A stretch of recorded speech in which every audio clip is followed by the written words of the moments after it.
दोस्तों नमस्कार, मैं हूं परमेश्वर शर्मा। आप देख रहे हैं परम राष्ट्रवादी।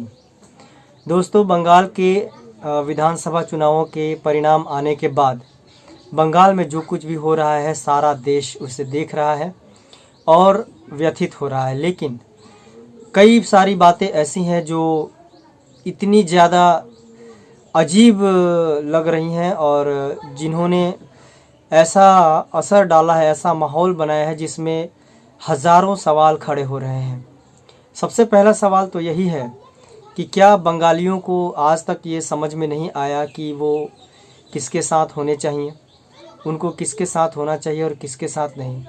क्या वो सिर्फ अपने भद्र मनुष्यत्व को दिखाने के लिए और जो एक्स्ट्रा सेक्युलरिज्म है उसके बहकावे में आकर उन्होंने ऐसा कदम उठा लिया कि आज उसके परिणाम स्वरूप एक बार फिर से ममता बनर्जी की वहाँ सरकार बन गई और सरकार के शपथ लेने से पहले ही वहाँ जो तांडव शुरू हुआ है, तांडव कहना तो गलत होगा, जो वहाँ पर अत्याचार और बलात्कार और हत्या का दौर शुरू हुआ है वो दूसरे कश्मीर की याद दिलाता है।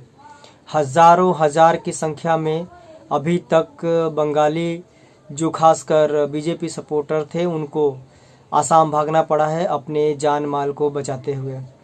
और सैकड़ों कार्यकर्ताओं के बारे में खबर ये है कि उनका रेप किया गया महिलाओं का और पुरुषों को जानबूझ के मारा गया। ऐसे ऐसे वीडियोस आ रहे हैं जो ममता और उसके गुंडों की मानसिकता को और उस मानसिकता में छिपी क्रूरता के अंतिम हद को भी दिखा रहे हैं कि असल में वहाँ चल क्या रहा है।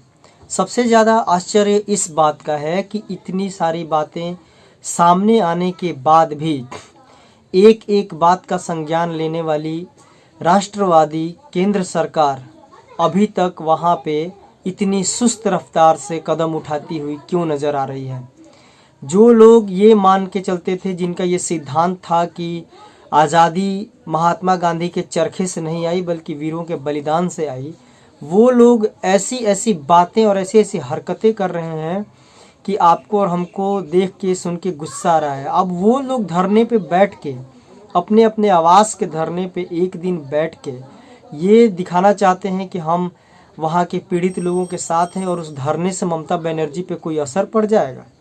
आप किस भ्रम में हैं या देश को किस भ्रम में रखना चाहते हैं? आपका साथ देकर वहाँ के भाजपा कार्यकर्ताओं ने कौन सी गलती कर दी? अगर गलती नहीं की तो अब फिर आप उनको बचाने में इस तरह से नाकाम क्यों हो रहे हैं? वो 77 विधायक जो नए नए चुनकर आए हैं उनके मुंह से चूं तक आवाज़ नहीं निकल रही है। क्यों भाई? इसलिए कि उनको अपनी जान का डर है। तो तुमको तो पद मिल गया, तुमको पैसा मिलेगा, तुमको सरकारी सुख सुविधाएं मिलेगी, लेकिन उस कार्यकर्ता का क्या जिसने बूथ लेवल पर तुम्हारे लिए काम किया, काउंटिंग में तुम्हारे लिए काम किया, लोगों को ले जाकर मतदान करवाया तुम्हारे पक्ष में और जान पर भी बन आई उन्हीं कार्यकर्ताओं की। तो तुम आज के डेट में इतने चुप हो कि जैसे लगता है कि मुर्दा भी तुम्हारी चुप्पी के आगे शर्मिंदा है। कल को ये बातें पूरे देश में दोहराई जाएंगी। आपको क्या लग रहा है कि ममता बनर्जी इतना सब कुछ अनजाने में या बिना कुछ सोचे समझे कर रही है? उसे पता है कि इस देश का संविधान क्या है, उसके ऊपर क्या कार्रवाई हो सकती है, लेकिन बावजूद इसके वो इतने आगे जाकर सब कुछ कर रही है। इसके पीछे उसकी एक बहुत बड़ी रणनीति है, बहुत गहरी चाल है। और वो रणनीति और वो चाल ये है कि ममता बनर्जी बंगाल से खड़े होकर ये दिखाना चाहती है देश के पूरे मुसलमानों को, एक एक मुसलमान मतदाता को ममता बनर्जी बंगाल की भूमि पर खड़ा होकर ये दिखाना चाहती है कि अगर बंगाल का मुसलमान उसके साथ है तो वो जिस तरह से बंगाल में हिंदुओं का हाल कर सकती है, उस तरह से अगर पूरे देश के मुसलमान उसके साथ हो जाए तो वो पूरे देश में मुसलमानों का प्रतिनिधित्व इसी तरह कर सकती है और उनका वर्चस्व स्थापित करने में इसी तरह उनकी मददगार साबित हो सकती है। वो तमाम और विपक्षी पार्टियों से मुसलमानों के एक एक वोट को छीन लेना चाहती है, चूस लेना चाहती है। उसकी असली वास्तविक रणनीति यही है कि आने वाले अगले 5 से 10 सालों में जो मुसलमान क्षेत्रीय आधार पर किसी भी और पार्टी से जुड़ा हुआ हो, चाहे वो कांग्रेस हो, सपा हो, बसपा हो, आरजेडी हो, कोई भी हो, वो उन सभी मुसलमानों को ये दिखाना चाहती है कि किसी भी और पार्टी में जुड़ने से और मेरे साथ जुड़ने से क्या फर्क पड़ सकता है। और कहीं ना कहीं वो बंगाल में अभी जो हत्या, नरसंहार और बलात्कार का दौर चल रहा है, जिसमें उसकी 100% सहमति है, जो उसके 100% इशारे पे हो रहा है, उससे पूरे देश के मुसलमानों को वो ये संदेश देने में 100% सफल है कि आगे आने वाले समय में अगर देश भर के मुसलमान उसके साथ आ गए तो देश भर पर उसका और उसके चलते अप्रत्यक्ष रूप से मुसलमानों का राज होगा। ये एक बहुत ही सोची समझी, बहुत ही गहरी चाल है आगे आने वाले 5 से 10 सालों के अंदर देश के तमाम मुसलमान मतदाता को अपने में मिला लेने का। वो ये साबित करना चाह रही है कि कांग्रेस के साथ रहकर तुमने देख लिया, तुमने बसपा के साथ रहकर देख लिया, तुमने राजद के साथ रहकर देख लिया, तुमने फलाने ढिमकाने, यहाँ तक कि असदुद्दीन अवैसी के साथ भी रहकर देख लिया, कुछ नहीं हुआ।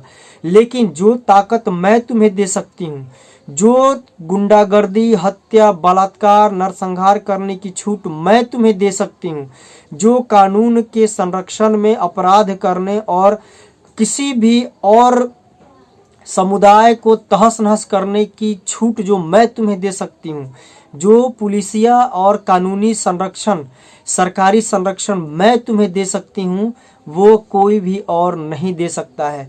और यकीन मानिए, अगर ये संदेश देश के तमाम मुसलमानों ने अच्छे से समझ लिया तो आने वाले अगले लोकसभा चुनाव में या फिर उसके अगले लोकसभा चुनाव में, जबकि उस समय तक अनुमान यह है कि मुसलमानों की जनसंख्या भी इतनी हो जाएगी कि वो निर्णायक भूमिका में होंगे कि सरकार केंद्र में किसकी बने।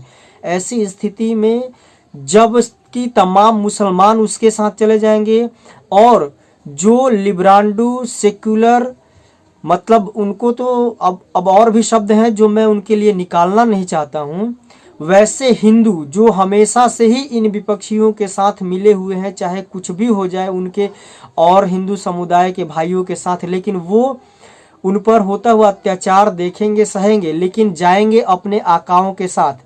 अगर वैसे कुछ प्रतिशत हिंदुओं का वोट और 100% मुसलमानों का वोट आगे आने वाले 5 से 10 सालों में ममता बनर्जी को मिल जाता है तो वो कांग्रेस, सपा, बसपा, आरजेडी, एआईएम सबको पछाड़ते हुए, सबको लतियाते, मारते पीटते हुए, दरकिनार करते हुए स्वयं को लिब्रांडुओं और देश के मुसलमानों का प्रतिनिधि साबित करने में सफल हो जाएगी।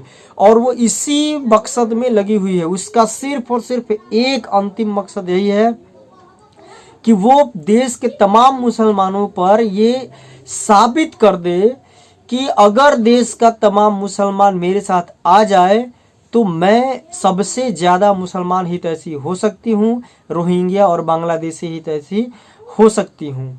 और उसके रहते मुसलमानों का, रोहिंग्याओं का, बांग्लादेशियों का, चाहे वो कुछ भी करें, कोई कुछ नहीं कर सकता है। संविधान भी कुछ नहीं कर सकता है, सरकार भी कुछ नहीं कर सकती है, कानून भी कुछ नहीं कर सकता है। तो आज ये जो बंगाल में हिंसा, हत्या, बलात्कार का दौर चल रहा है, वो असल में 2-3 चीज़ें अपने साथ समेटे हुए है। वो हिंदुओं को ये संदेश देना चाहती है कि अगर तुम हमसे नहीं डरे और हमारी बात नहीं मानी तो हम तुम्हारा ये हाल करेंगे कि तुमको कोई संभालने वाला नहीं रहेगा। तुम्हें चाहे मन से चाहे बेमन से चुनना मुझे ही पड़ेगा। पहला तो ये प्रयोग उसने किया है, जो उसमें वो सफल रही है, वो दिखा रही है। दूसरा, वो ये साबित करती है कि अगर वो चाह दे तो कानून के, संविधान के, सारे सिस्टम के रहते हुए भी वो इतना बड़ा खेल कर सकती है जो पूरे समुदाय के अस्तित्व पर खतरा पैदा कर सकता है। तीसरा और सबसे बड़ा खेल कि वो तमाम ही मुसलमान आबादी और कुछ जो उसके पक्ष के लिब्रांडू हिंदू हैं जो कभी भी नहीं सुधरेंगे, चाहे खुद के उनके ही घर की बहन बेटी का बलात्कार हो जाए, उनके ही घर के सदस्यों की हत्या हो जाए, फिर भी वो उन्हीं के साथ जाएंगे। ऐसे 10-20% हिंदुओं का वोट मिला के वो देश पे आगे आने वाले 5 या 10 सालों में अपना शासन स्थापित करना चाहती है और वो इसी का संदेश देने के लिए ये सब कुछ कर रही है। अब यहाँ पे सावधानी आप और हम क्या कर सकते हैं, जब आपके अपने लोग ही उसी को चुन रहे हैं और जो उसके साथ उसका वोट है वो तो उसके साथ है ही, तो हमारे लिए भविष्य के इस खतरे को अगर आप समझ सकते हैं तो अभी भी हमें जागना पड़ेगा, बोलना पड़ेगा और आपके साथ जो हो रहा है उसका जवाब उसी की भाषा में देना पड़ेगा। वरना एक समय ऐसा आएगा कि जब आप सिर्फ सहने की स्थिति में रहेंगे, कुछ भी कहने बोलने की स्थिति में नहीं रहेंगे। तो ममता बनर्जी के असली उद्देश्य को समझें, उसके असली मकसद को समझें और इस माहौल को बनने से रोकें। ये आप अपने जहन में बैठा लें कि ममता बनर्जी आज तक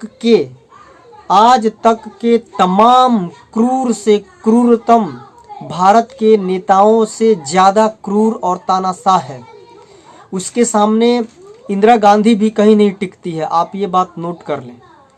आने वाले समय में बहुत ही खतरनाक माहौल बनने जा रहा है और अगर उसका ये प्रयोग, इसको प्रयोग नहीं बल्कि महाप्रयोग कहेंगे, अगर उसका ये महाप्रयोग सफल हो गया तो आज जो बंगाल भर में झांकी है वो कल देश भर की हकीकत होगी, देश के गली गली की हकीकत होगी और उस समय हमारे और आपके हाथ में कुछ भी नहीं रहेगा। एक और वीडियो इस पे मैं बनाने वाला हूं जो इन सारी घटनाओं पे केंद्र सरकार की शिथिलता पर रहेगा, लेकिन वो वीडियो कल रहेगा।